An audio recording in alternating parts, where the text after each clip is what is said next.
The station where our veterans' voices are heard. MBR Talk.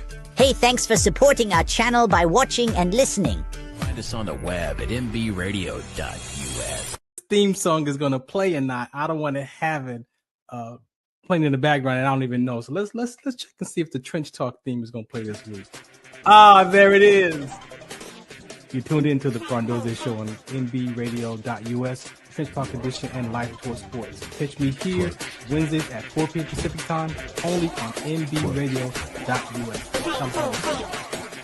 How did I do? Was that a good take? That might work. All right, good evening. Welcome to the FARRON DOZIER show on KCAA Radio, 106.5 FM, 1050 AM.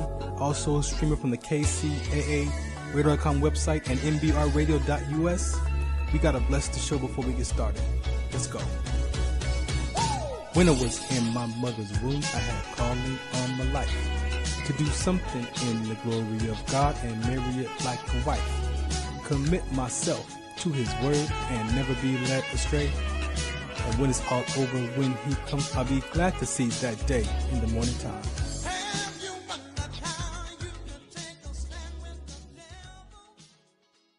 Do you remember studying sickle cell in biology class? What's the Count on Sickle Cell Trait Prevention is here to bring you awareness, education, and prevention conversations around the risk factors of this inherited gene. Visit wdconsct.org.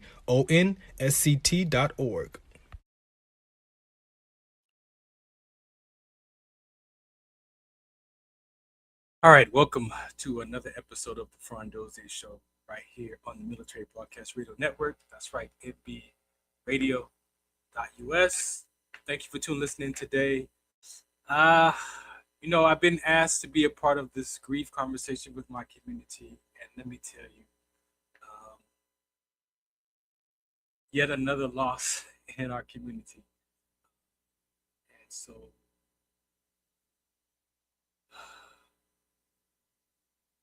I don't even know what to say. Like, I met her last year, 2025. Genesis, let me bring up her page. Here. She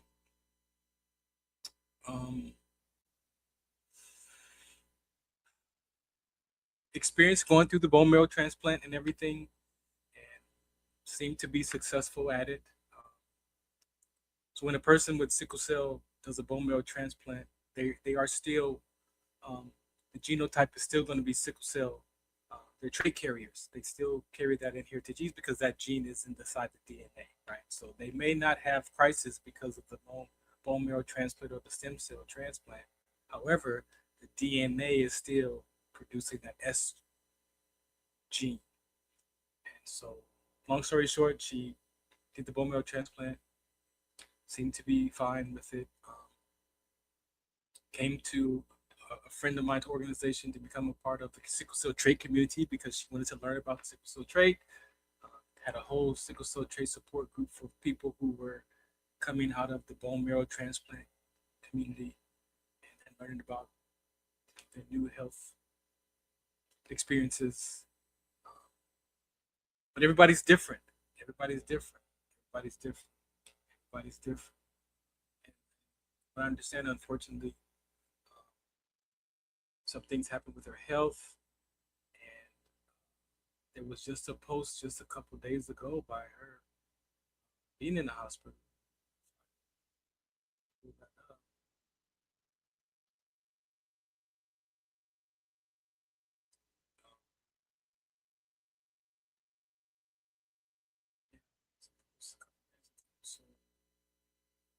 Seemed like everything was fine, but unfortunately, she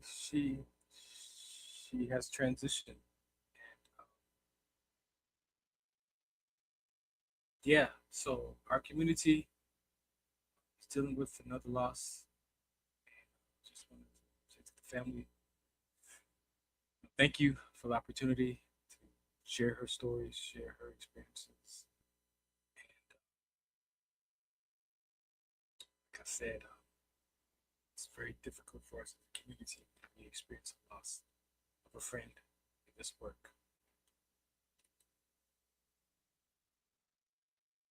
Yeah, it's just different. It's difficult. It's a very difficult conversation to have. I really appreciate being asked to put these conversations all together. So, as we develop this episode for our sickle cell community and in this grief and loss conversation, if you are part of the community, sickle cell, and you have something you want to say or you want to share your experiences with our community members who grieve loss. And it's wild because I used to do a fallen soldier episode on my WDC radio show. I used to do an actual episode dedicated to fallen sickle cell soldiers, warriors. But yeah, in my space of grief with my dad, it's all that stuff. I was in a different mind space at that time. Now in my own grief journey, it's more relatable, especially parents. Not much I could really say about that right now. Just happened. Again, we thank the community for coming together, expressing the love and care for brothers and sisters.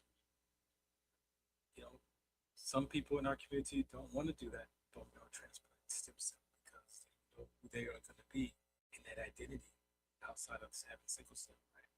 So there are risk factors. They have to follow that person sometimes up to 15 years to see how that bone marrow transplant, that stem cell transplant, if it's effective or not, and how it's going to play out in that person's body. So as more of the details come out, we'll share more about her life experience. Get some people to come on and talk about that conversation. So I'm gonna play a PSA, come back, and then Ariane is here, and we're just gonna get right into it. If you've seen the social media posts at FARRON DOZIER show, we are continuing inside the Beatitudes, but there's another conversation that my teammate here brought up to the deck to discuss, and I'm totally in agreement with it. We need to peel these layers off, and there is a battle, the battle in the mind, and we point to this conversation called the ego. You hear it a lot. You hear the ego. You hear, what is it? What is that? Is the ego wrong? Is it right? Is it good? Is it bad? We're gonna peel off some of those layers on today's episode, and look at this topic as a duel of what's going on in the heart of us as people, right? And then we're going to see what the word has to say about that conversation, of course, because that's what we're talking about. Right? It's about how do we take our lives, put it up against our experiences and things that we know and we've learned inside this world, and then filter that through what God has to say about these conversations.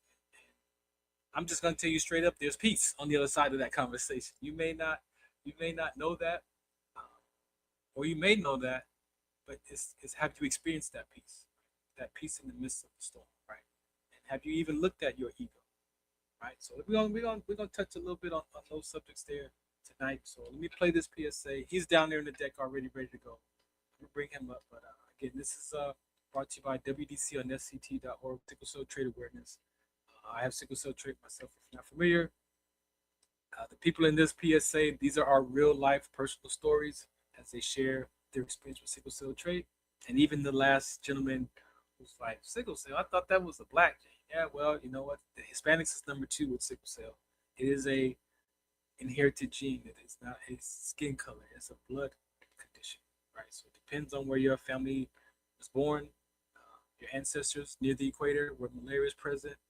You could also have that sickle cell trait gene, no matter what's your skin color or your background is, right? Because we're all blended today. So PSA, come back and get this episode started. I appreciate you. This is the FARRON DOZIER show. Oh, make sure you catch me Tuesdays on KCA Radio, 106.5 FM and 10:50 AM in the Inland Empire. And soon we'll be streaming live here next week on TikTok live as well. So MB Radio is now setting us up to go live on TikTok during our shows. So we'll be streaming on, like, I think there's going to be 9 platforms live. So appreciate them for that. If you want to participate and donate to this organization, MB Radio, that QR code up there at the top, you can scan that. They provide all these platforms and services for us. We do contribute a portion of us being here, but 99% of it is donated by this organization, giving veterans a voice. So we appreciate you. We have brothers and sisters from all different branches and those family members as well. Yeah, so law enforcement, first responders, their family members, they're able to come here, find their voice, share their stories, share experiences, and have a space for their platform, their voice to be heard. All right. Again, shouts out to Genesis. Yeah, it's just definitely a tough loss in our communities. We pray for her family. They are able to find peace.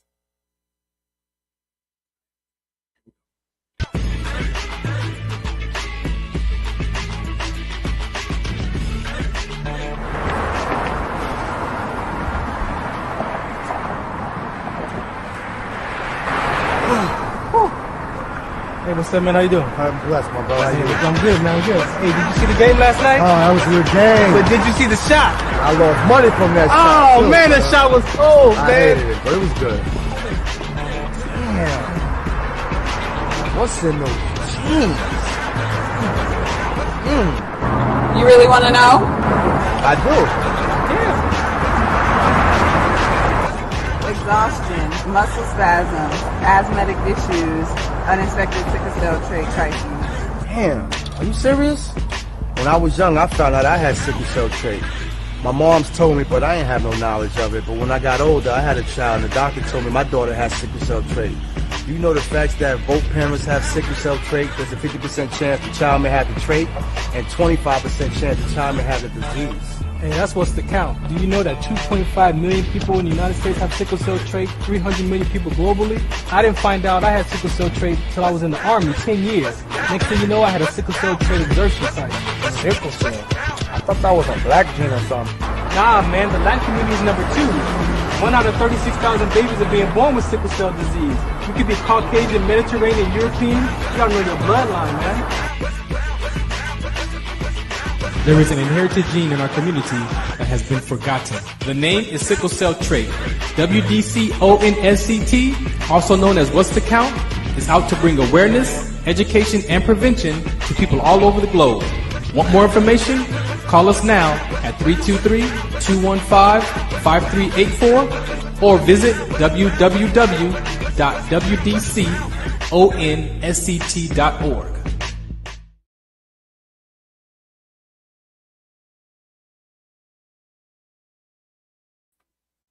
Welcome back to the Front Dozier Show on the Military Broadcast Radio Network, MB Radio. I usually play a song, but I'm going to hold off for the song. I'll play the song later. Again, thank you for tuning in. Let me change this. All right. How you doing, sir? I'm doing great. Doing great. I'm doing great. Man, it's amazing, dude. It's like every 2 weeks, it's always something that shows me that God is real. It's crazy. It's like wow. So right now, pretty much after I done got this album out, in the sense of it's a continuous album. So instead of just releasing the album and then cutting it and then making another title, making a whole other project, I figured, well, everything is streamed anyway, and everything is always like, Spotify, all of them, they pretty much just put it up. So some artists just have singles everywhere. So it's not about albums anymore like it used Right, to be. right. And since I'm thinking about it like that, I'm like, now I see how the whole market is changing. So I'm like, you know, for the music, it's like it's not the same anymore. It's not like when we was coming up. Man, I still remember when we used to hit stop and record and stop just to get songs that we wanted on our radios. You know what I'm saying? That was our way of getting our own bootleg songs and stuff. Right off the Now radio, it's right off the air. yeah, right, exactly. So now it's not even like that no more. Now everybody can just say, I like to hear a song that I made. Well, let me go ahead and put it in AI, and that's my performance studio now. So it's like it shuts down music studios in a lot of cases, possibly. You know what I'm saying? Because a lot of people could be like, I don't want to do all that work. I can just do it here. But at the same time, it's still work. Prompting is not a joke. That's I know coding and programming, so prompting is the same. It's not a joke. You gotta keep tapping in, and it don't sound right. You gotta scrap it and do it again, and it's like it gets the creative mind is hard to a whole nother area. You're not into just one thing. Like I gotta write this and write this down, or I gotta play this song and make this track up. Now you're doing all of it because you want the ear and the sound to be exactly the design that you have. So now it just puts us all in the director's seat, or it puts us all in the executive seat of what it is that we want to project out to the world. So They even it's a got they even blast. got they even got microphones like High Song, man, that does everything studio quality, everything inside the microphone. So See, I'm not going to even try to do that one. That's crazy. That means it's a sound room all in one thing. everything in Put one. it, You can play your own tracks in the headphones and sing right into it, but the app puts it like you right in the studio, bro. I see saw. what I mean? See what I mean? That sounds like a plan now. I don't know. My voice, I know that my voice, I'm getting older. I'm almost 50, so I'm 46 years old. So my voice is acting a little funny right now. It's like, yeah, we want to kind of keep the kid voice in you, and then we want to kind of make you sound like a rooster too. And it's like, dude, make up your mind. Either you're going to stay longevity or you just going to get old on me. And I sound like an old man. So But it's like, that's part of the track, though. you're right. Yo, son. You got to get your own ad libs in there. Yeah, Right. come on. Uh huh. Oh, Uh huh. What? right, What? right, right. It's just like I'm like, you know what? AI AI is can't do gonna that. take over. AI can't do that Right. though.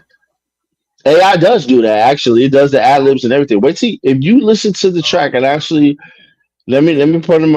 Let me promote it up there. It's basically Samurai Paladin is my stage name now. It's pretty much just crossover from my worldly self and some my godly self. And it's definitely we're gonna get into that because it's also about the dual nature. It is the dual nature. And the one thing is with that, I designed this out. I've been writing these songs for years. Like some of these songs are like 4 or 5 years old. And I haven't even gone back to the ones that I wrote that were like almost 20 years old. I'm about to put those in there next. And the whole point is, I'm not arguing the whole, well, you're not authentic because you didn't do it yourself. To be Right. honest with you, there's no artists out here that really did everything themselves. It's impossible. You got to have a rapper, you're going to have a producer. If you got a singer, you're going to have a producer. So to be honest with you, if I'm writing and the songwriter, and songwriters, all songwriters are really much hidden. There's a lot of artists out here, major artists, that took other people's song ideas, and if they're number one hits on the chart, don't think they're not getting paid for that. Oh yeah. Behind the And scenes. exactly. So we just got to kind of chalk it up to see now it's to the point now where songwriters don't need to hide behind artists. They can just run straight through AI and spit it out there for you, so you can get the best Absolutely. idea of what they were talking about. I And don't that's know. kind of like putting. I still got some challenges with AI, man. I still got some challenges with that. I have people in this business world, man, that feel like AI is going to take away their jobs and maybe particular jobs maybe replace, but at the end of the day, AI cannot replace the human connection. It cannot replace that. It can produce a lot of stuff No, for us, documents and videos, and you say music, but that human connection, you cannot replace that. I'm sorry. You could ask questions about your mental health on it all day long to try to get some answers, but that human connection will never be. well, when it comes to music and art, it's different because the even though AI is like a tool in itself, it's still going off the artist's mind. If I Right, don't tell it to do something, it's not going to do it. right. And the little that I give it, it's going to look like crap or it's not going to manifest fully to the precise vision that you have. The more that you know about the craft that you have, it becomes you, Yeah. just with a better amplified perfection of what you're trying to put together. So therefore, it's less time. That's all it is. But AI is still in our control. It's just like me taking a pencil. But yeah, remember how we used to have the big pens? But then we remember we got to like grammar school, high school, we had the pens where we had to change the colors, Yeah. but it was That still a was my pen, favorite. right? That was my favorite pen. Yeah, right. Yeah, exactly. It's your favorite pen, but it's still, even though it changes colors, it's still a pen. You're still using the pen. Right. So you can make your spelling words in multi-rainbow colors and piss off the teacher just because you wrote it 20 times. And and it was one of each color. And he's like, you know what, I'm not gonna take this. I said you do it. But whatever be the case, it doesn't matter. It's just you using the pen. So AI That's is how you just look one at of it. those. That's how you. Yeah, That's how AI. you. The tool. It's a I'm tool. telling you, exactly. It's just a tool for me. Nothing to be I'm embarrassed about. No, it isn't. I really isn't because to tell you the truth, everybody knows a lot. All my community, people who I'm connected to, and who God put in my life. They know I'm very gifted. They know I've written. They have heard my songs before I put it on AI. They've heard me make beats. They heard me make music. They all were here. My family definitely knows ever since I was 20 years old, I was producing, but I've been doing music since I was 3. I've been rapping since I was 16. So all of this really is just like a bunch of hype just to keep people from, I don't know, it's a lot of pride in that to me. You know what I'm saying? And That's I'm something moving special. aside that. Something Yeah. special. Man, I appreciate you for Exactly. sharing that. Like I said, I don't have a problem with it. It can be used, for good or evil. Just depends on, like you said, whose mindset is doing all the typing inside of that. That's it. We're gonna get both sides of it expressed, Well, there especially you go. Social media, especially in the content world. creation. Yeah, you're gonna get what you get from it. And it's to the point where some of Hmm. these videos that you can't even tell, like you got to really question these videos that people are producing, because if you don't pay attention, you might think that's a real video So from I'm on that AI. next. I'm on that next. It's like I'm making the AI videos next. we got to pay Yeah. attention to that video though, because Hmm. they're playing with our imagination. That is a real, because the brain can't tell the difference between a real and imaginary threat. So if you're making videos that look real and you're making plane crashes or you're making all these different things, that's an emotional reaction that you're getting from that video. Even though Same you with know it's everything. not right, even though you know it's not real, but your Hmm. brain is gonna digest it as such. What is your Well, test for reality? We need a test for reality these days. people manipulate a lot of things. I mean, people manipulate money. Counterfeit money is out there where it Exactly. looks real, but it ain't real. I mean, it's all about the hands of the beholder of where you put the tool in, the tool, the crafting, or who you put it in. If you put it in the wrong hands, obviously, yeah, you're gonna have a lot of things to think about. But that's just pretty much the life of life in general. Life is always going to be full of threats and blessings. You're going to see it. The whole point is you have to discern what is going to be considered God's righteousness in it or not, and that's just discernment. We can't take that away from humanity at all, no matter how much we try. You know what I'm saying? It's just something you're gonna have to live by. You're gonna have to learn to grow up and do. Fortunately and unfortunately for the children and generations beyond us, like our grandkids and beyond, they're going to be dealing with a whole different lifestyle, but of the same type of principles that we stand for in our lifetime. So it doesn't really Yeah, yeah, I feel you on that one, and I appreciate you, man, for sharing that. We're gonna play this announcement and get right into the topic. Opinions expressed in this program are those of the speakers and do not necessarily reflect the views or positions of any entities they represent. Find us on the web at mbradio.us. All right, so today's topic, we if you watched last episode, we definitely touched on some beatitudes. Beyond, we walked away, with some other ideas, and so I'm like I said, I'm sharing my platform with him. He's got some topics he wanted to bring to the table. So talk about this one today, man. What we gonna? So this one I call it the duel of the dual nature. And that is considered what we consider we came up with the altered ego. So the duel of the dual nature. Um a lot of people when let's put it this way. When we're born with the beatitudes. That's who we were as children. We talked about this in our last session. That made us be creative. That made us be kids. That made us be silly. That made us be our individual selves. Whether we was mocked or hate or liked, it didn't matter when you was in kindergarten and you was running around, you know, popping your nose back and forth for Right. Freedom, doing all the freedom to crazy just sillies be. of the freedom to do whatever what you want to be because nobody really had kids didn't know they were doing their own thing. And the whole point is that That was the purity of the Beatitudes in us because we didn't have any type of thought of being malicious or anything until later.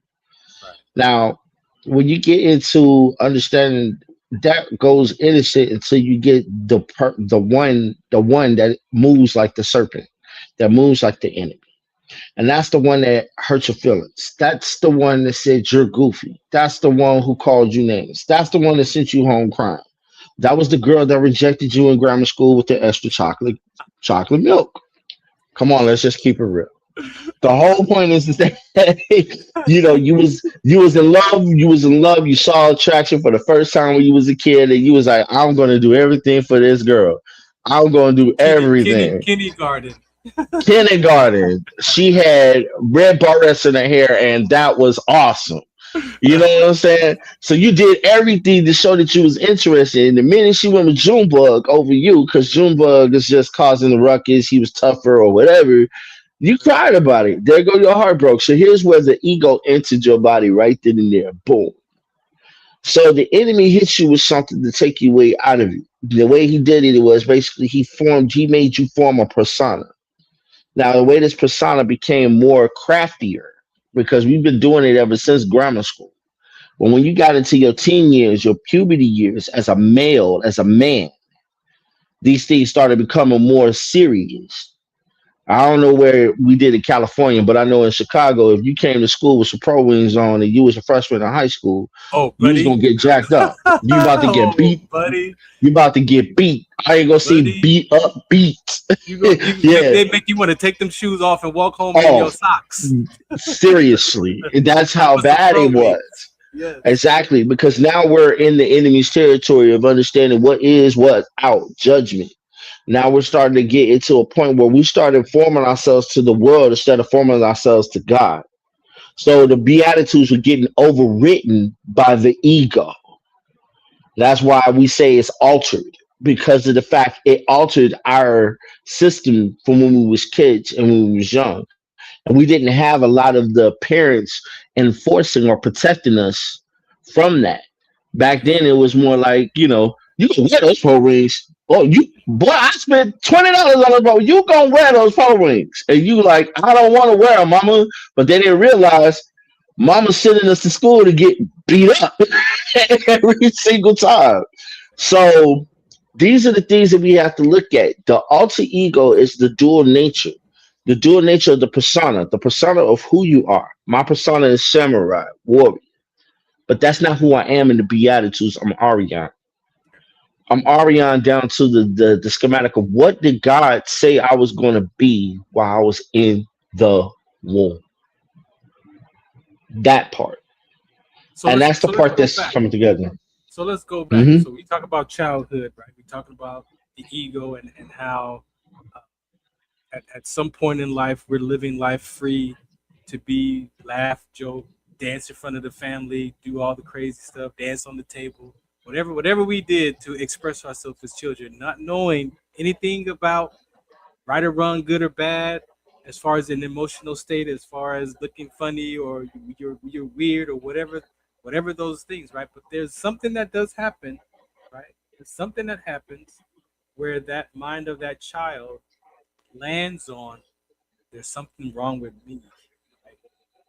Mm. I'm on my own. I don't belong. There's an experience that happens.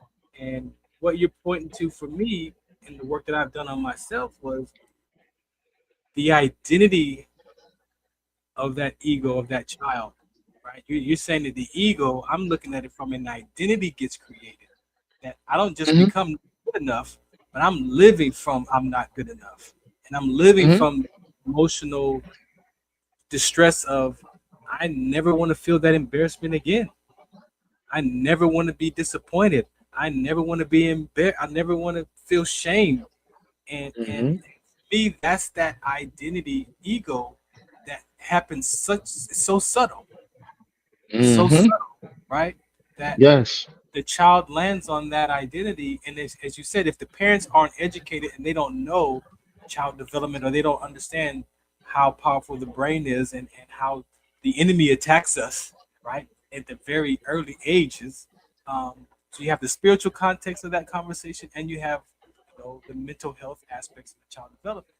But if Exactly. parents don't know that, and when that happens and that fracture happens, and you make up a story that there's something wrong with me, and then you begin to live from there's something wrong with me because I got the experience, I got the memory, I got the body sensation, and Hmm. you make a decision on your emotional state. I'm never gonna feel that pain again. That's not Exactly. even the child. That's the brain Shutting off. operating naturally, Yeah, what it does naturally. So I that's appreciate the. you for saying that because Mhm. when you talk about ego, you gotta measure that. You gotta start peeling those layers off of what that actually means, what it looks like from a technical standpoint, biblical standpoint, and then how does it show up in my life Mhm. as an ego. So go ahead. That's what I've noticed is that when it does that, is like with me, what I realized when I was a kid, I was very emotional. I was very much, I was shown a lot of different stuff in life that I shouldn't have been shown as a kid. Right. And some of that was possibly because I was a little bit nosy, but some of it because no kid, what kid is not a detective at a young age? That's Right, like of course. impossible. But also a lot of it comes from a lot of people not paying attention, parents not paying attention to what they're doing around their children. And I was raised by children, to be honest with you. My mama was 16 when she had me. She was married at 19 when I was 3 to my dad. My dad was only 21. He was fresh out the gate. So when we look at all of that, matter of fact, I think my dad was 23 when he married my mom. But still, nonetheless, he was still fresh out the gate as an adult. Yeah. My mom was right behind He was following. still young. Yeah, he was still young Yeah, too. so it's a lot that I grew up in my first 8 years of my life that were like, The first eight. you know, yeah, the first 8 years of my life. We talk about See? Gaga Goo to I got He Man. You know what I'm saying? And it's like I watched this in front of my face. I watched my family come over, or my family had to bunk at my mom's house because they didn't have no place to stay, and they lived underneath my dad. And I watched the weed smoke, the drinking, but also I watched the bodybuilding. I watched them play Uno, and I didn't even Right, understand what that was as a kid. right, And I watched them, do all sorts of things that were adult and childlike. right, And a lot of times they didn't want me playing the child stuff, but I'm like, it's a kid thing. You could have taught me how to play Uno. How hard is that? You know what I'm right, saying? But it's because they were caught up in their thing. I was just the how can I say? I'll use an atom for example. You got protons and neutrons, and you got the electrons that float around. Well, I'm the Mhm. electron that floats around. So I can see everything that's going on inside, but I can never be a part. Right. You see what I'm saying? But as I watch how we grow up, you know what I'm saying? My mom, when she divorced my dad or my dad divorced her, whichever one is the truth, I really could care less now because that chapter's closed for me. I'm complete. Yeah. I realized that the journey changes with the child. So not only did it abrupt change to where I'm dealing with something different, I'm dealing with my mom by herself now. Now she's still a kid, she's still young. She was like maybe 20, 21, 22 by the time she divorced my dad. You know what I'm saying? And when I'm looking at that going into watching her by herself, she's wild. You know what I'm saying? But she was young when she was married. You know what I'm saying? She a hopeless romantic out there looking for love. You know what I'm saying? There's a lot of guys that came up there charming, and I saw a lot of guys come and go, but they were friends or they weren't friends or they were more than friends. I watched them kiss and then they're not there no more. It's a lot of stuff that I've seen coming up, you know, and that's because I was raised by children. So I didn't have that old elder middle age parent that kind of schooled me, educated me, was more experienced, you know what I'm saying, and was the proper nurturer, the upbringer. I was just riding along like a little brother and didn't understand what I was all about or what was going down. And then, not to mention the other half of it, being socially confined to the house all the time and not having nothing. So that was a whole nother story in itself. And All abuse that that's plays a part. All that plays a part. all that plays a part In too. the But by the identity. time I got, but by the time I got to high school, my identity was like dark. There was Mm. nothing there. You know what I'm saying? By the time I got to high school, I was already suicidal. You see, by the time I got to high school, I was already like, I don't really care what you do to me. Mm. You know what I'm saying? And it got to a point where I was pushed over in high school a lot. Valentine's Day, please. Carnations are handed around school by fake girlfriends. dudes writing girls' names because they mad or they got into it, writing girls' names on carnations and then sending them to me and say, "This girl like you, dog." Mm. And then here I go out there and find out that was her boyfriend the whole time playing around with me, and she was just mad at him for doing it. You see what I'm saying? That kind of stuff. So I went through a lot in that area, but that area showed me where I started to develop my alter ego. My alter ego was Akuma from Street Fighter. That's my alter ego. Gotcha. Every time I get caught up in the sense of when I was younger and I didn't know how to separate, get back to me, because my Ariana's gone now. Yeah. I adapted to the warrior that was Akuma. And the story of him was he practiced well in martial arts is Shotokan karate, but nobody can shoot a fireball from their hands. That's unrealistic. Right. But the missing part of studying the chi, Ryu and Ken studied the Hado, the light Hado, the regular Hado style of Shotokan karate. But Goki, he was their predecessor. So Goki said, he wanted the power so much. And he started studying the Dark Hado. It was enticing to him. Now we're getting into the next part of this. The enticement of, do I have humanity and use my fist for just being human, or do I want the power to be more than human? And the part of me seeing this as a kid and seeing this as a teenager, I'm being picked on every day, but I got to do what's right. I got to go to school every day and try to focus on the teacher, but I'm getting picked on, so I can't focus on the teacher, but I still got to do what's right. Exactly. I got to go to school and get beat up for my lunch money every day, but I got to focus on what's right. Exactly. I don't have the heart to turn around and say, when I catch these bullies, I'm going to string them up one by one in the locker room, and I'm going to take my money back, and I'm going to do it. I don't have that heart. I didn't have that in me. So it's like, I want that, but I don't know how to get to it. Yeah. And so over time in high school, when things got worse, and I mean way worse, it's in my book. I'll let y'all read the details on it. And the 4 Journeys of Spiritual Warfare, The Warrior. Like I said, if anybody wants it, you can check it. Definitely email me about it or whatever be the case. As far as the social media, you can check me at Samurai Shogun Akuma. I'll be happy to. If you DM me, I'll be able to show you the book. I want to market it, but right now at the moment, I want to see how many people really want to know who this person is that comes out with this material.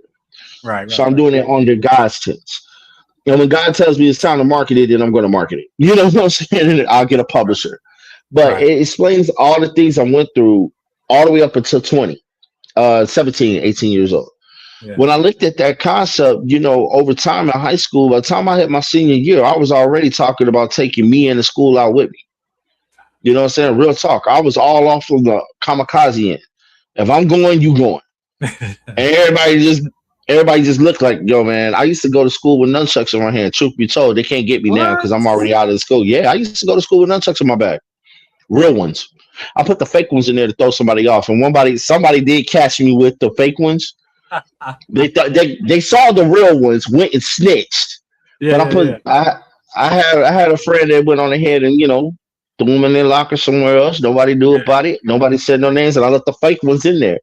And then the teacher came in with the police officers. You have a concealed weapon. Goodness. You have a concealed weapon on campus. You are going to jail. I was like, really? I pulled out the phone and started beating myself over the head with it. Is this really dangerous? Oh my God, I'm feeling myself getting lightheaded here. And then everybody was like, oh, Mr. Rogers, please do not scare us like that. Oh my God. And then I went on ahead and switched them back out again. Like, I did carry them because, look, I'm not about to be running up in school for 15 dudes to keep beating me up every day. That's not happening. And then I started wearing black. I'm listening. It's not wild, but it's wild, right? How you can look back at your age now and play those stories back, right? Mm-hmm. And in my other show on Tuesdays, we talk about what it is to be a male man, right? And other than being a provider and protector, but more of the ingredients of what it is to be a male man, right? We talk about the Beatitudes, we talk about the fruit of the Spirit, we talk about the virtues, we talked about the kingdom principles, the anger, the frustration, like all of that is our ingredients, right? All mixed in together. And to go back and look at that, it's like, but we're born in this sin nature though, right? We're born in rebellion. We're born with that iniquity already in our hearts, right? The claws of Adam. That's part of that fall, right? The So claws of Adam. how do and now we're spending time, putting together mentorship programs, and we're putting together all this education to go back and help these children discover the stuff so that they can heal from the stuff that we experienced in our childhood, right? This is a path that I'm on, going back now in time with these children, teaching them these knowledge, this education, discovering that for themselves. When that is not biblically, that is a part of our nature as what it is to be a human being. Well, the thing about it is, this is what I was going to get to, and this is the reason why I'm getting to this. Yeah. A lion is on. God created lions, right? And tigers, right? He created cougars, cheetahs, leopards. I got a question. Are you going to walk up and try to pet a lion? I don't think any human being is going to. Not in nature. Not in nature, right? Right. You see a lion. Now, David was a rare breed and only a one of a kind. He went and killed the lion, but barehanded, mind you. Not in nature. Right. So the concept is the same thing with every human being. Martial arts, combat skills, the things that we have to do to defend ourselves is like having lion with a claws and teeth. Why do you think the male ones are the most dangerous ones? Because they protect what they have with that. A lot of people say, "Oh, you believe in martial arts? Oh, that's demonism. That's no. Wait, hold on, stop." So why don't we just go on back to the biblical times when Jonathan and David exchanged war combat skills to be able to fight for King Saul? Okay, so let's go back to that. David had war skills on him, was trained, but you say it's demonism for him to know battle tactics, to know how to use a sword and a shield. What's the difference between a sword and a shield and using your bare hands as a way of being able to take out your enemy? It's the heart behind why you're using the sword and the shield. Exactly. And any martial arts discipline, they teach you. Yeah, the thoughts, but then any martial arts discipline, go to any one of them. The first thing they hit you with is with the mindset. The first thing they hit you with the mindset and understanding why you're using it. Respect the weapon. Right. Your hands are weapons. You have to respect the weapon, which means you got to respect your temple. You have to respect your body. That's the main thing that is preached in the word about anything. Before we have to understand any of this, the word is understanding how to train and tame your temple before you go on ahead and try to exit to show yourself approved. Yep. And that's the concept that I look at, where a lot of this whole religious jargon about, oh, well, that's not of Jesus. Jesus says to turn the other cheek against your enemy and just pray for him. Well, that's true. But how that works is, if my enemy didn't do nothing, let's just put it this way. I got enemies teasing me. I'm going to go pray for them because that's something that's not immediate threat. But if I got an enemy in my face ready to take my life, I'm going to do everything in my power to fold that enemy. We're victorious over this time. Period. I'm not going to sit here like, bow. Bow. No, I'm going to do something to protect myself. But see, but even in that context of how you share that, there's still space before you get put in that position of the hand-to-hand combat. And I believe that that's the part of the heart of us that the word is talking about. Why would you even put yourself in position to even have to get to the point of the hand-to-hand combat if you know that this dude got a problem with me and I know this and he's expressed this? Why would I let that even get to the point where he's gonna put his hands on me? It's not like it's the heart of us. It is the heart of us, but every single person has a point where you're walking down the street, you're minding your own business, wickedness comes up on you and tries to take you out. You couldn't control it. You didn't know that person had that problem, but they ran up on you. And you got to defend yourself because God said live first. You choose life. You see what I'm saying? It's not like it was premeditated. Yeah, it's not like premeditated, like, oh, I know the enemy is out here. Oh, it's him right there. Let me pray for him before I even put myself in that situation. It's like you're not a fortune teller. You can't see what's coming up against you. That's the time of self-defense is used. But other than Here's that, the thing. Here's the thing with the law, right? And I had this conversation mhm, with my buddy a couple days ago. Even though you approach me on the street, right? right? And you come to Hmm. me and hey, bro, what, I'm gonna knock you out. Well, blah blah blah, right? Hmm. Still in the law, I Hmm. can't put my hands on you officially. Just because you said I'm gonna knock you out Right. doesn't mean that I have to defend myself and I'm gonna knock you out first since you threatened me, right? So I got you. even when it comes to the power of the tongue and the power of our conversation and how we talk at people or talk to people, Hmm. I can, regardless of how you're talking to me, is gonna be that outcome is gonna be based on how I respond to you. If I The respond to seconds. you with Hmm.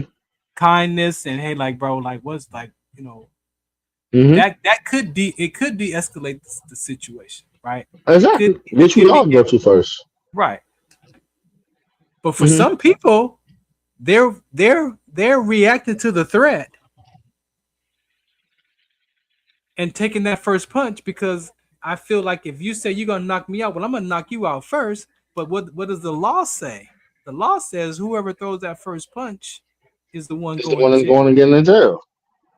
Well, So also it does say too that even though the law also has this clause in it too, even if you're the attacked, aggressor, even if you are attacked and you're the defender, if you do not immediately return fire while being attacked, it's retaliation.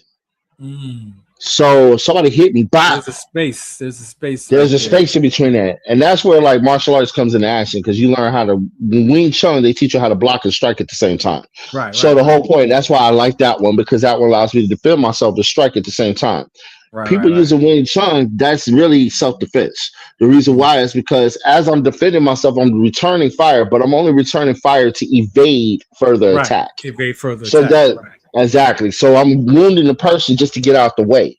Right. Now, if Right. I'm going ahead and wound the person, then I'll go ahead and hit him again and hit him again and hit him. Right. Now I'm in the Right. wrong. I'm Now all that's over it. Now I'm in trouble. You see what I'm right. saying? Right. But the concept of what I was saying with that, that's that dual nature. We have Mm-hmm. claws, we have teeth, we are lions. And if you approach us in nature, yes, we have a right to put. If we feel threatened, we are going to use what If we you in use. survival, what I'm saying, so if you're living in your ego survival mode phase of life, that's how you're gonna react to life. So Facts. Now, the heart of us is turning the other cheek is not your natural. It's not saying to turn the cheek. It's your heart that's my posture whole that point. you're Yes, turning, right? But that's my whole point. most people don't. They think it's for physical, right? Right, When the word is right. about the heart of us, and so cats don't realize that it's that the word is about the heart posture of us, And and that's where we have to break the altered ego. right, The pride in us says, I'm not going to let nobody beat me down. I'm right, not going to let nobody break me up. I'm not going to let nobody kill me. That's right, the pride. But the concept is you don't have to tell yourself that in order to walk it. You can just simply be a part of understanding who God is in your life. right. I know that I watch myself now. Now that I learned how to use these knuckles and I learned how to use them, and I got broken knuckles to prove it. So you can see I got bent one here. I got scars all on them. I got stuff that happened to me. Right. But now it's like I don't have to use it anymore. Yeah. You know why? I'm surrounded by so many people that are just friends. Most of the But how conflicts did you that get to the point? How did you get to the point? Because again, the ego is not for me. The ego is not right or wrong, good or bad. Right? We Mhm. we, we label it as such. Ego is the label, but my ego and your ego probably two different conversations. Right? with But ourselves, yes, the end result is probably going to be the same. In survival mode, the end result is kill or it's be gonna be killed. the same. It's going to be the Exactly. same as That's the end result. exactly the thing So it is doesn't make it right or it doesn't make. I guess mhm. what I get not that I guess, but what I'm saying is for each individual person, you have to then take that term ego, look at the definition, and look at how you line up with that ego conversation. to figure out what is it that's driving you to have that level of, as they say, what has you easing God out? Ego, ease God out. What is having you ease God out? Your attitude, your behavior, your frustrations, your past experiences, your fear of dying too soon, your fear of whatever, childhood. Right, I got that one. That's really tricked out because I got a testimony about that last Sunday actually. Mm, Last Sunday I was pretty much the Sunday before that I was kind of disappointed because I wasn't really, how can I say, I was still a, I don't like to, I guess the word emasculation is like extreme to what happened, but I could still feel the intimidation off of what happened. right, And I right. still felt like it wasn't still seen or crossed over. So what happened was I didn't trip on it. I accepted, and I gave it to God. And throughout the whole week, I was a little upset in the beginning, and then I was able to talk about it. I was able to bring it out, and I was able to get advice, wise counsel on how to settle it. So by the time last Sunday came around, I was at peace. Mhm. So I realized that was a choice of a spirit of operation of my heart posture. Mm. What is this for? What is this about? And then I asked myself the one of the most important question: what does this have to do with me and God? And I said it don't. It's got something to do with mesh that has something to do with assumptions of me that basically I keep defending for no reason. Because to tell you the truth, there is no reason for me to hold this on and keep trying to defend myself to people who just don't see me. Why do Right. I have to care? And I said to myself, well, if that's the case, I have to appreciate the people that do see me. Here's where my pride says, I want everybody to see me. Excuse me. Exactly. Let me not want everybody to see me now. So I'm put in a position where everybody can't see me, and I don't want them to see me. Mm. So when I saw that, I said, you know what, God, I guess that's why you got me at the door every single time I come to church. I guess that's why you got me quiet majority of the time now I come to church, when in the past I wasn't so quiet. Mm. I guess now is the time where I don't have to openly express my anger to anyone because it's really not even a purpose to even express it. So it says in James, wrath of a man produces nothing. Mm.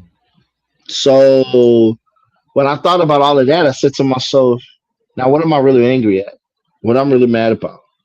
Do you know I was able to hug my ex in church yesterday when I really had a problem with her all the way around for the past year? Wow. Wow.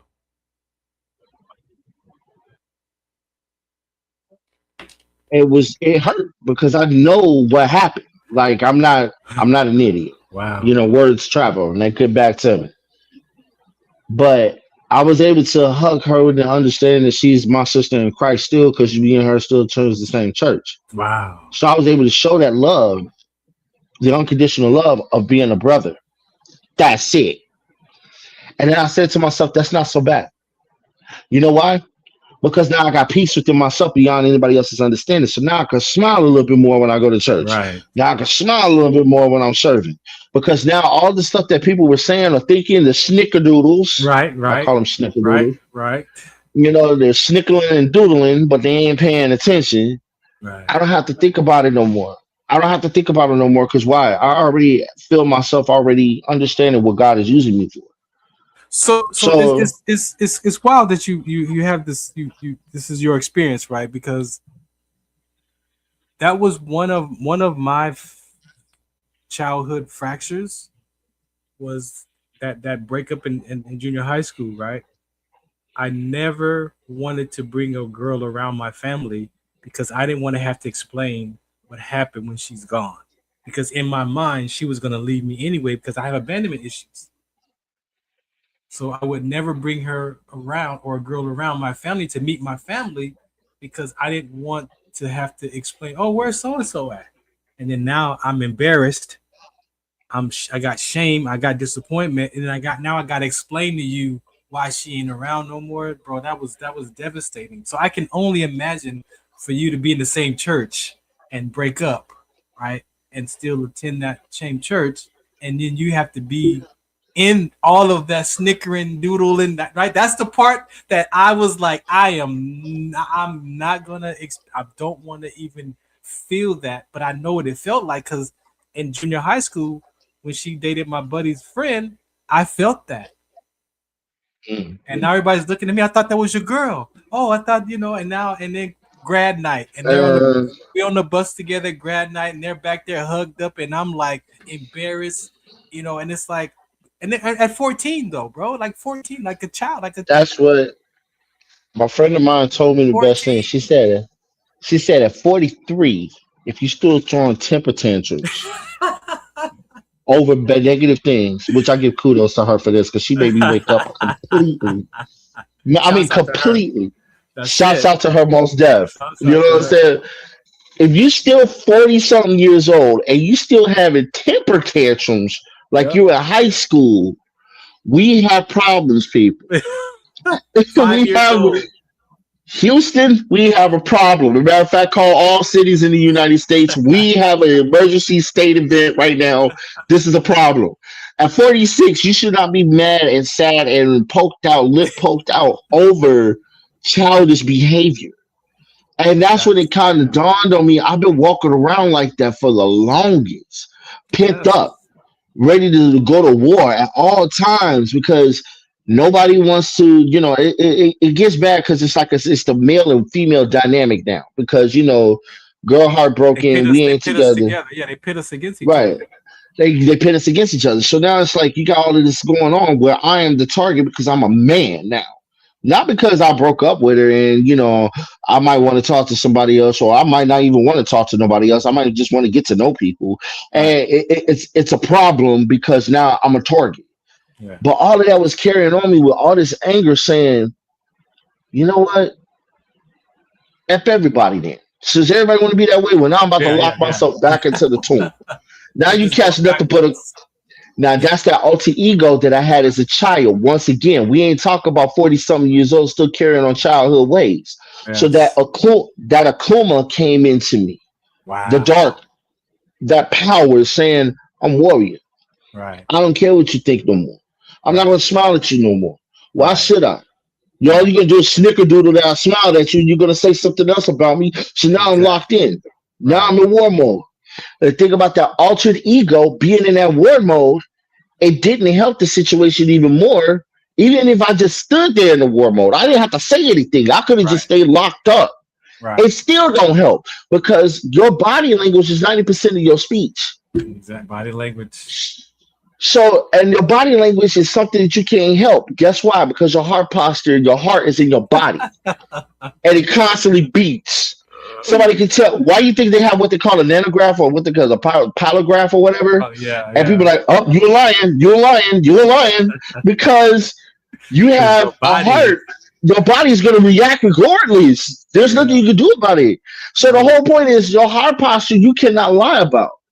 As much as you can try to say, oh, I love you, brother, but if I see that your heart posture is not true, you just totally pissed me clean off in my aspect because where I come from, my response is anger.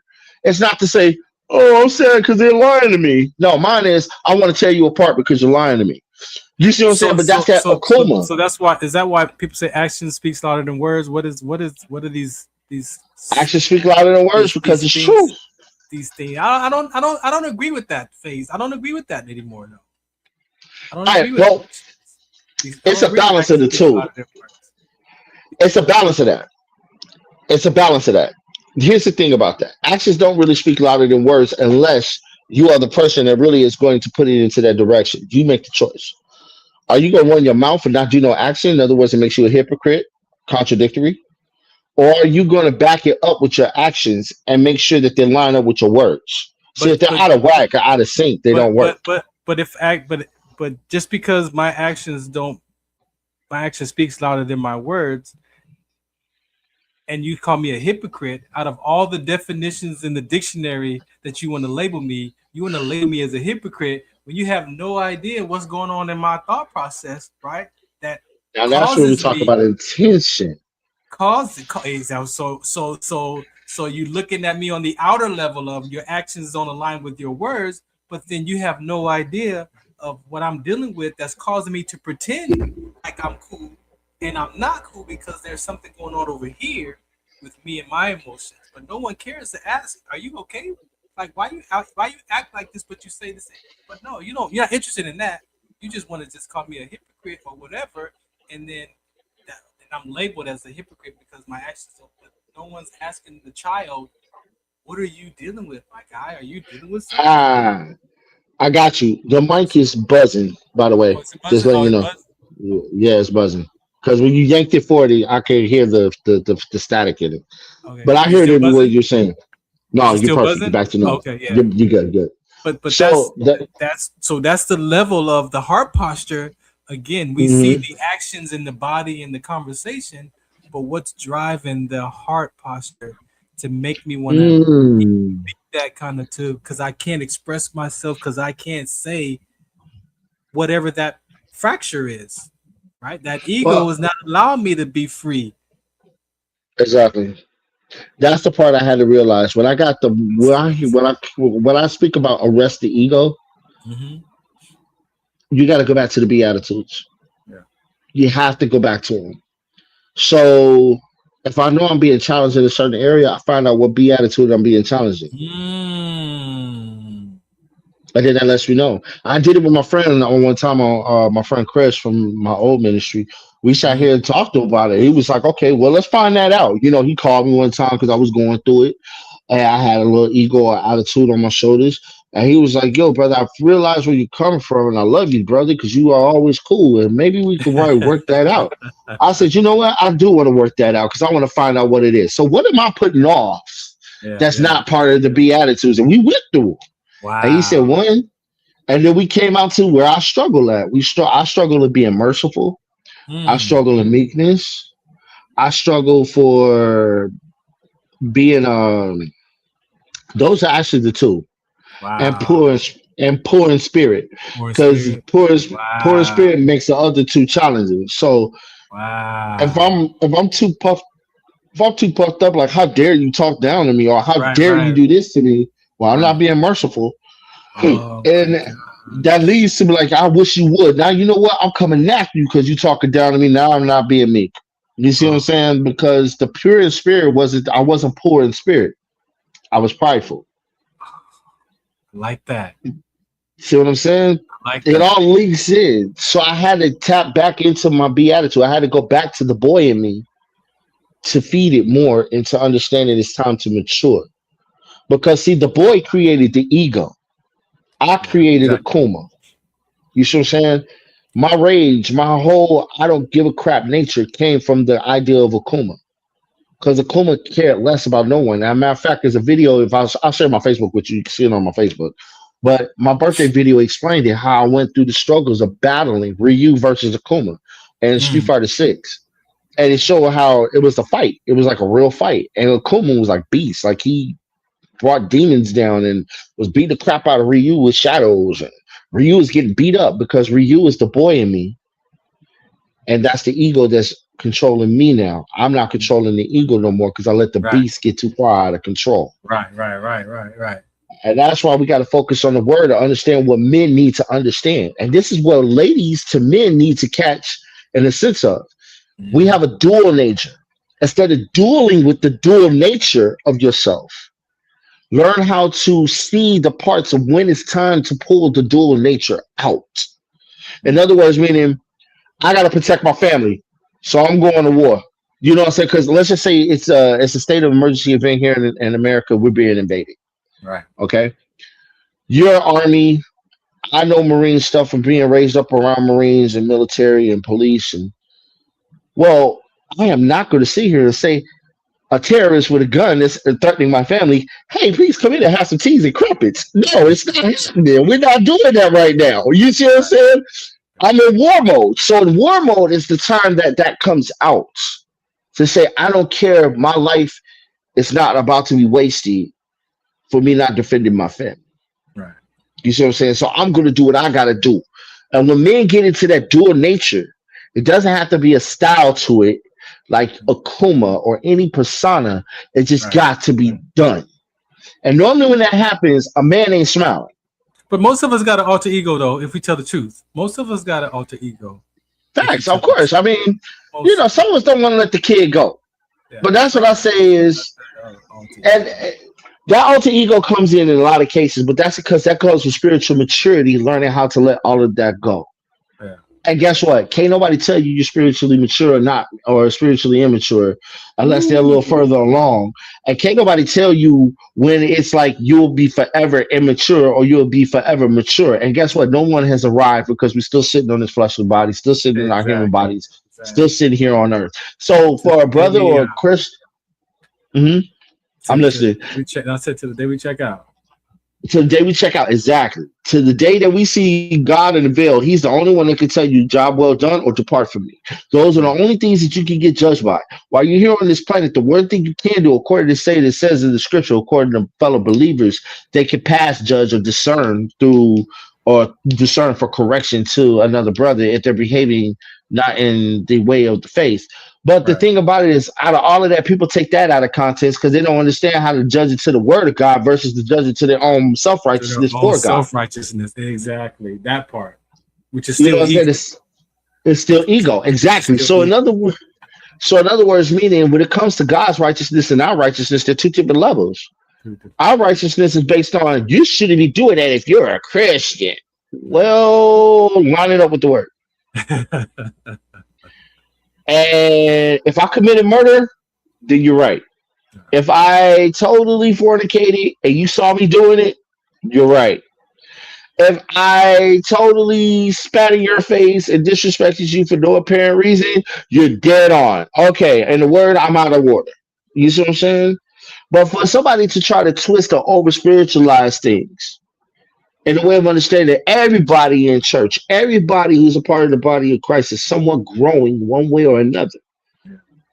So you can't sit here and constantly try to attack the growing parts. Doesn't it say cover the members that are weak or vital or fragile? We cover those areas. But you know what I saw, and I have wrote some notes down thinking about this episode. Our forgiveness and God's forgiveness is not the same forgiveness either. No, it's not. Right? And I that's something we asked for. Right. But I found myself thinking that was the same forgiveness that we're supposed to be forgiving each other with, but it's not the same forgiveness. Right? We can offer mercy and grace to one another, but when I saw that and how when Christ was like, he was being forgiveness, they got mad at him for saying that. Like, only God can forgive. Like, who are you to this forgiveness stuff? And so I was looking at like, well, I go to the ministry of reconciliation, which is based off of reconciliation and forgiveness. Right. But that forgiveness is a different type of forgiveness between you and I, and then what God forgiveness is. It's two different forgiveness. So I'm studying that. I'm gonna get some clarity in that. But I did realize that there's two different forgivenesses going on in that situation. I'm looking at it as the reason why I'm saying that is right because of the fact that God's forgiveness, God is outside of time. God created us all, and God knows all. So nothing humanly possible amazes God or testifies God to the point of your unforgiven. No, whenever he feels like whenever you get the condemnation or whatever be the case, it's not to those of Jesus Christ, because Jesus is always the pinnacle talking to God about everything that we're doing. Right. So he's saying, I know my son's heart. I know my brother's heart. I know what's going on. Right. Lord, please show him. So my forgiveness is recognizing my stuff against you, not you to me. It's me and my heart posture to you. So it's back to self-forgiveness. Not me expecting you to give me your forgiveness because of whatever you did to me. No, that's not the same forgiveness. Sometimes people, the forgiveness part is actually asking for forgiveness. It's actually for them to bring them at peace when you have trespassed.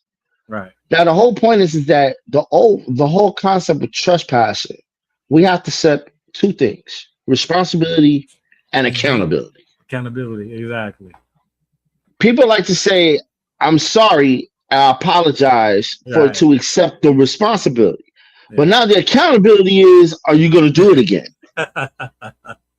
That's the difference. So I can hold you responsible. Good. You accept the responsibility, but now can I hold you accountable to not do it again? And if you do it again, I get to point that out. Hey, you're doing that behavior. You're doing that behavior. You do it again, and that's where it comes into correction. That's where it comes into correction. Exactly. But also, what people take out of it is the one biggest thing of all: love. That part. Everything must be done in love. Well, the love ego. meaning, There's no love in the ego. The ego can't give you love, though. And here's the thing: the ego is nothing but a spirit of operation you put on yourself and came into agreement with when you was doing the things you was doing. Protection, and it's protection. So emotional protection. So in other words, with somebody, this is how you gotta have the God. You gotta see God's eyes too. You gotta see things through God's eyes.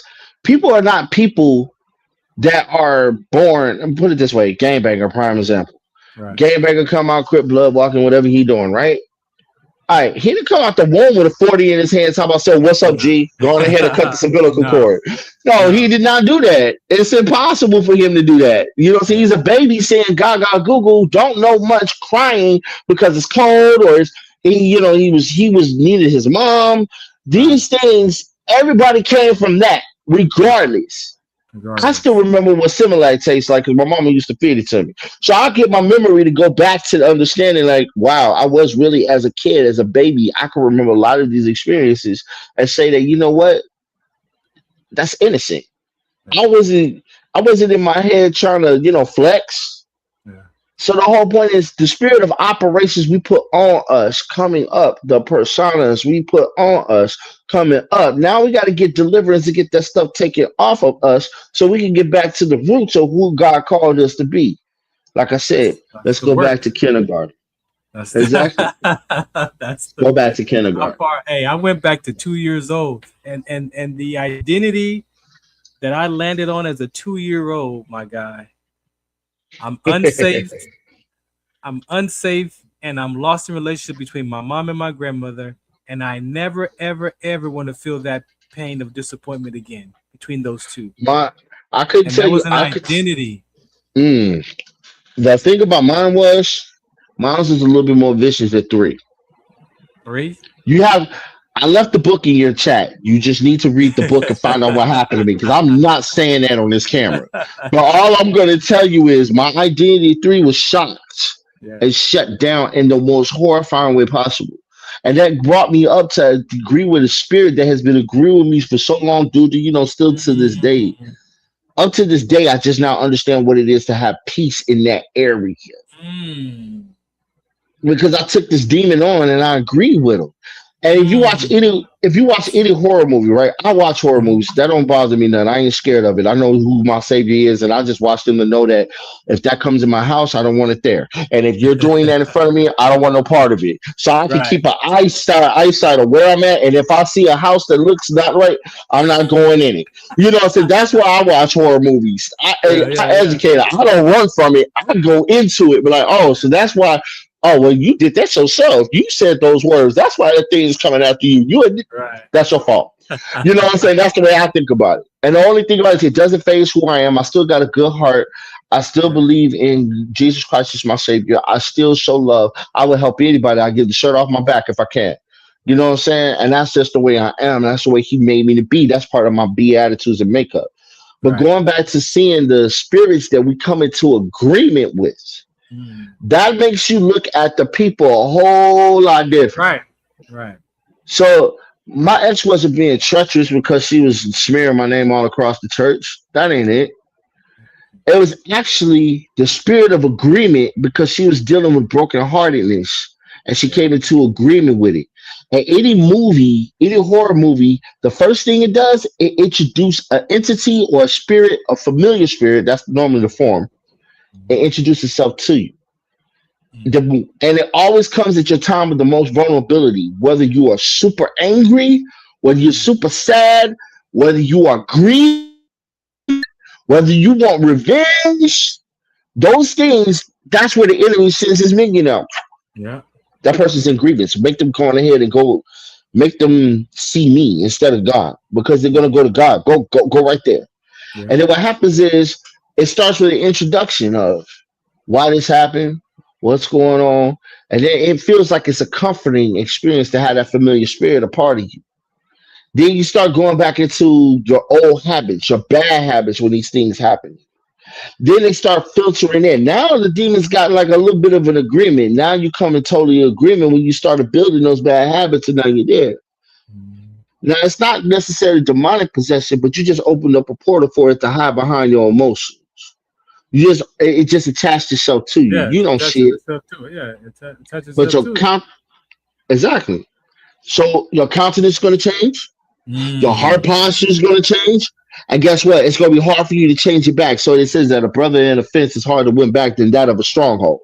right.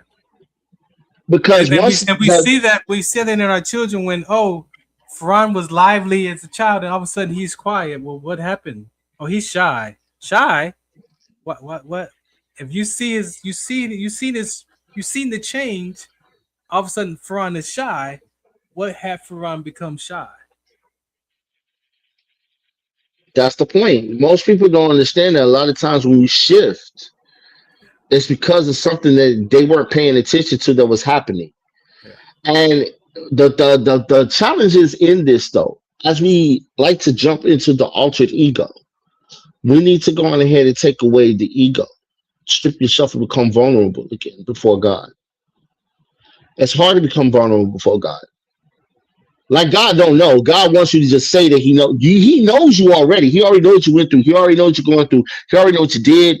Right. But It's part until of you it's part admit, of your journey. Yeah. exactly, until you admit to Him, He's gonna sit there and wait for you to do it. And the more you keep hurting yourself Yeah. because you have not stripped yourself down and said, Lord, I did that.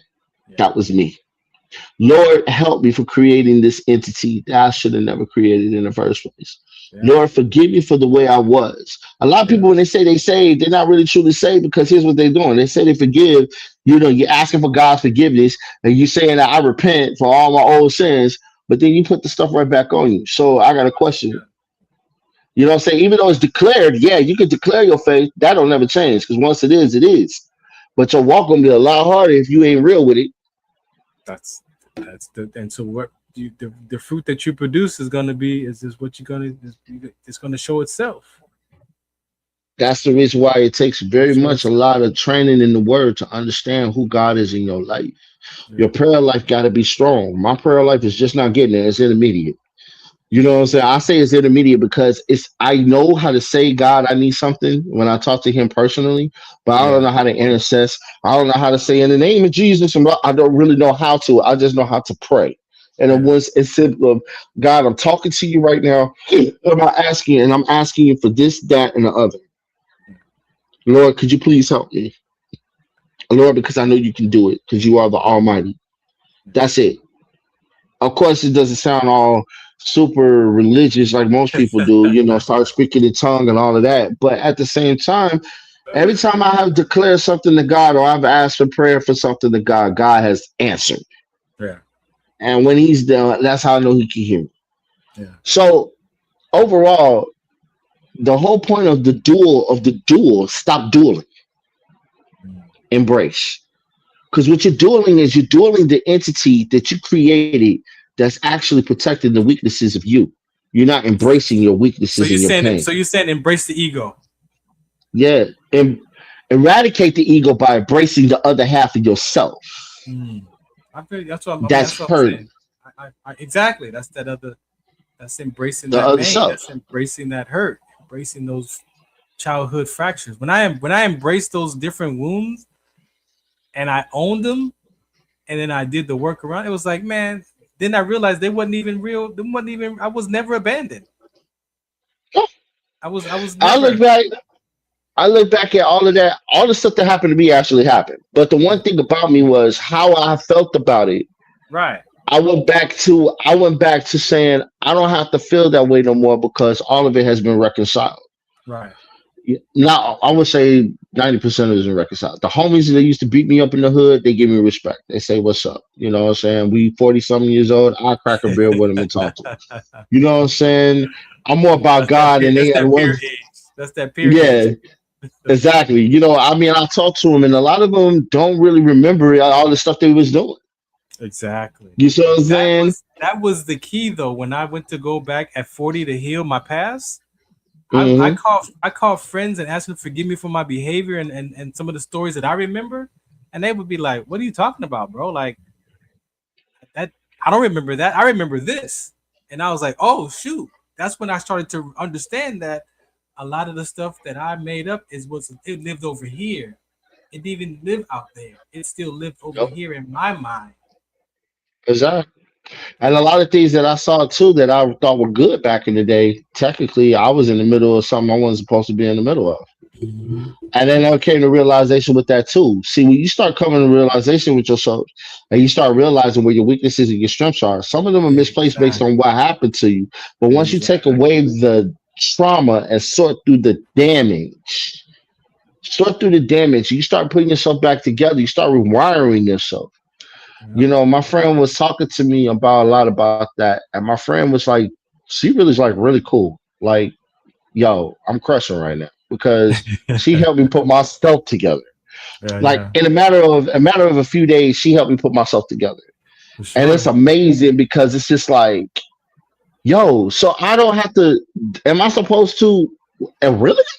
Yeah, Now I get it. Oh yeah. my God. I feel like an idiot there. Oh, you know what I'm saying? Like I feel You're like, that like was it. That was it. Like, That like was it, she was like, ding, ding, ding. Did you not see that? I'm like, no, I did it. Oh my bro. goodness. Bro, on my And it tastes like it.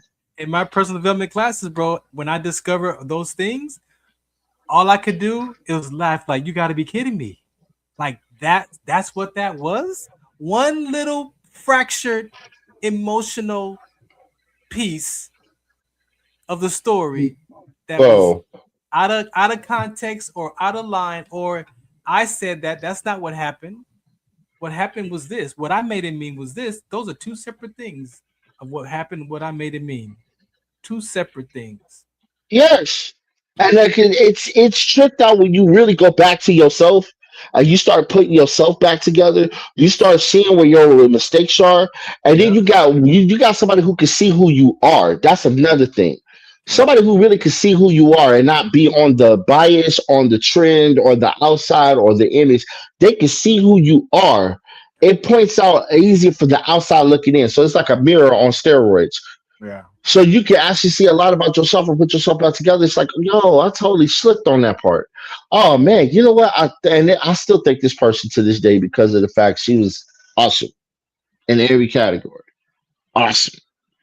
And the one thing about it was I look at that and I just say, I'm a little bit more put together, more confident. Okay, yeah, Because that's the that's result. That's the result that happens. Confidence gets restored. exactly. So when your confidence gets restored, now you start walking in who you are. Yeah. Back to the Today. Beatitudes. Yeah, Back today. to Back you. to the Beatitudes. Back to now it's the older version of who you were in kindergarten. Now you're the grown man of it. Now you ain't gonna be crying over no the girl rejecting your chocolate milk, but you still walking with that peace. Like, man, I remember when you was a kid. You're the still same dude today, man. You so cool. And then you can say, you know what? Yeah, man, I kind of grew up though. And that's where it comes down to lining off. You're peeling away the ego, and now Yeah. you're putting your spirit man in place. So now when you put your spirit man in place, there go you becoming whole, not just healed, whole Yeah.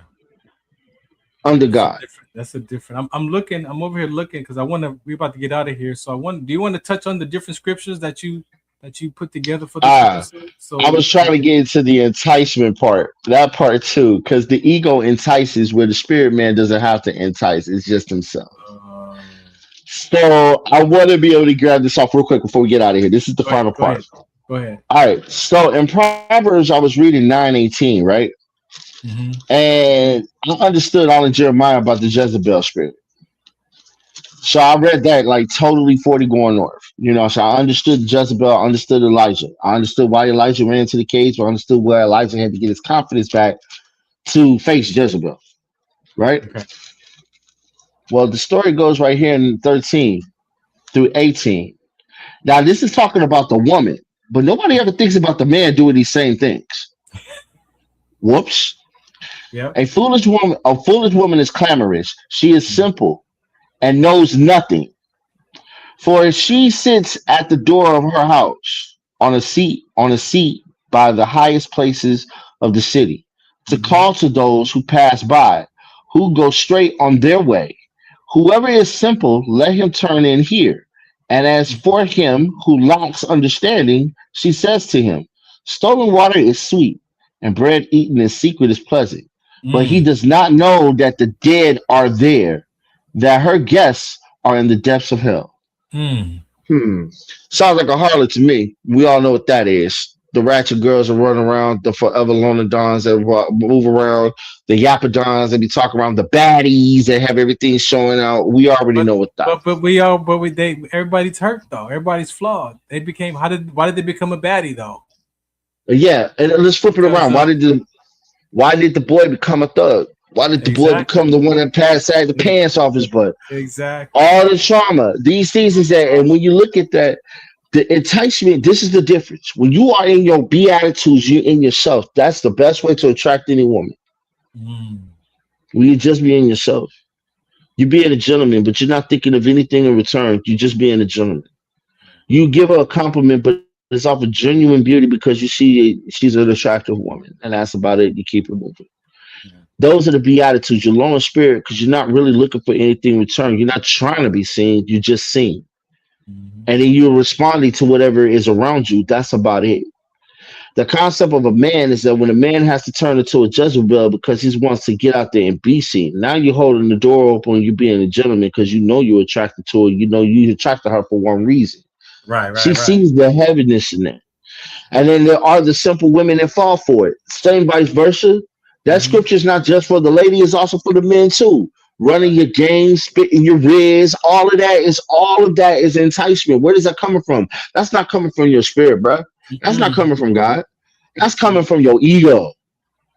You know what I'm saying? So you said what mulatto say, I got that big energy. Yeah. And then it's the other one that he says, Beyonce's best. Oh, he's got an ego. Why do you think she was singing that in? She was singing it in because it was witchcraft to get boys to think that that's how they're supposed to bring up to a woman.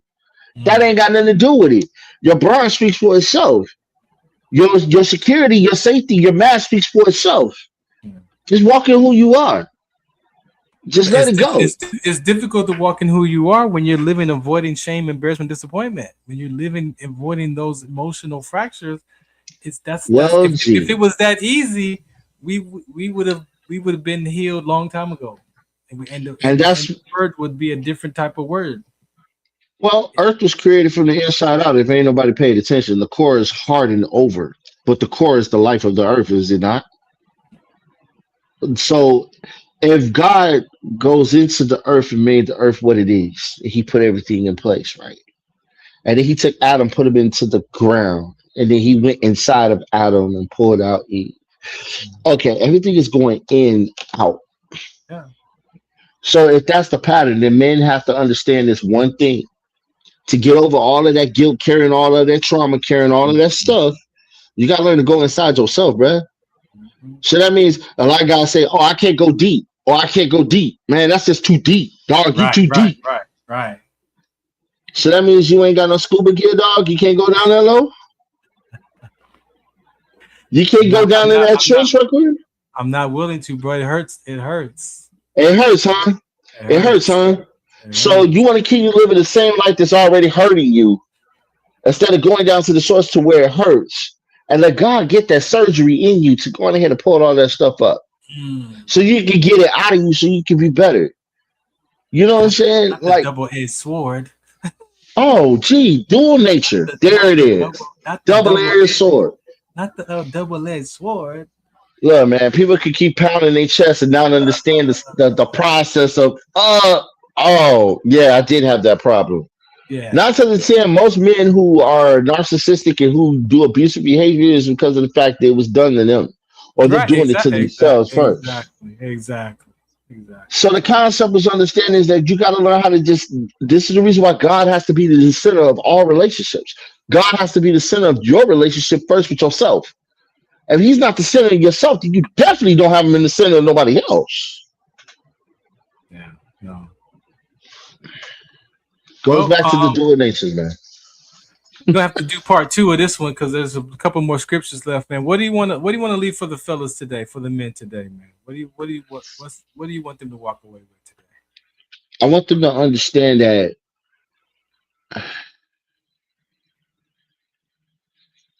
give me a minute. Because I'm being downloaded right now. Okay. Because it's a lot. And I want to sum it up in one word. Yeah. And you know, for those of you who are watching, we appreciate you for tuning in today. Again, these episodes right now are twice a month, so we will come back to continue this because we just painted the picture for you today, because there's a lot more levels to this conversation. So it's nothing that you can just resolve in 90 minutes, right? So we appreciate y'all for listening. Most important thing I would say is Devon Franklin said it in a sermon in one of his motivational speeches. I had got his book when I first got to LA in the summer of 2019.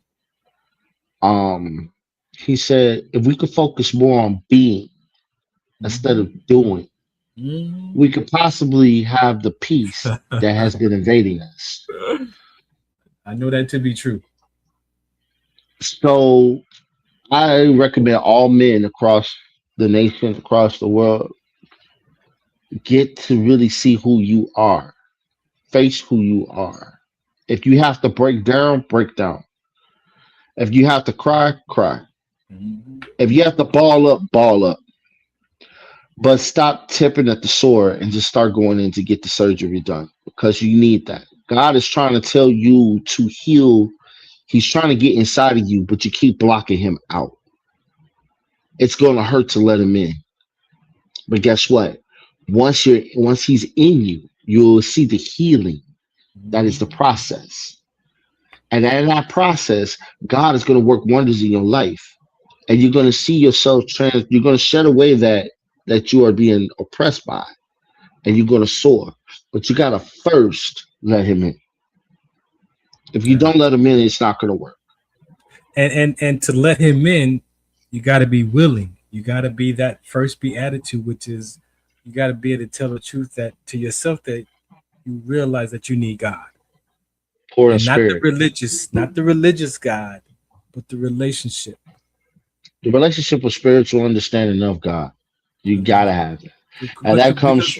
The world has weaponized religion so much that people they're in the religious world, they're searching for God, but not the relationships of who they get to be. That's what I'm saying. I agree with you because it's the being.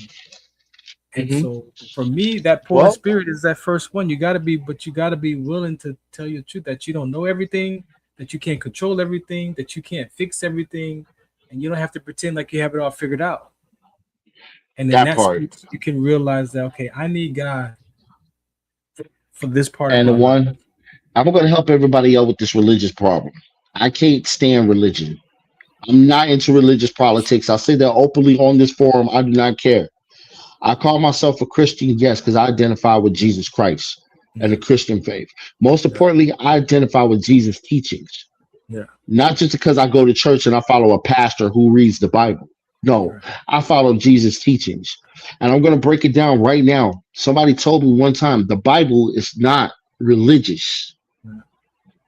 That's the issue. And I'm going to read the scripture that proves it. And was the word, the Bible, and the word was with God, not with man who created religion. And the word was God, not man that created religion. Religion was created by man and inspired by God, but man is flawed. So technically it's a failed attempt to really reach God's glory. Yeah, still searching. They're searching. So therefore, there's the reality. Black and white. John 1:1. Done deal. Man, I appreciate you, man. Again, I appreciate you, man, for encouraging these conversations, man, with me on this platform today, bro. We will be back again. I'm looking at the 25th or the 26th, whatever day that is. 24th. If you want to No, count, no, 26, 26, 26. Yeah. So 14 days. 26. We'll figure out that. We'll continue this conversation with the other scriptures, right? For that episode over there. I got you. I got Got you. you. It's deep. These things Yeah. can't all be. Rome wasn't conquered in a day, and then we Yeah, talk that's about what dual I say. nature. Yeah, You know, that's what. That's a. We right now we peeled off a layer of that and painted a picture for them for people to. At the end of the day, for me, you got to be willing. Even I say if you're just gonna go to mental health, even if you to say I want to go to mental health classes or personal development classes or whatever that grief counseling, you got to be willing. You got to look at yourself like I don't know what this is, and I'm willing to go and learn about it. You got to be got willing. you.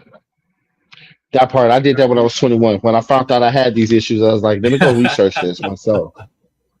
And they were like, you're crazy. How do you know you're crazy if you're crazy? I said, because I'm smart enough and God gave me the enlightenment enough to understand there's something wrong and I want it fixed. Hey, tired of living. I'm tired of living like this. We appreciate y'all for Yeah. listening to it in today.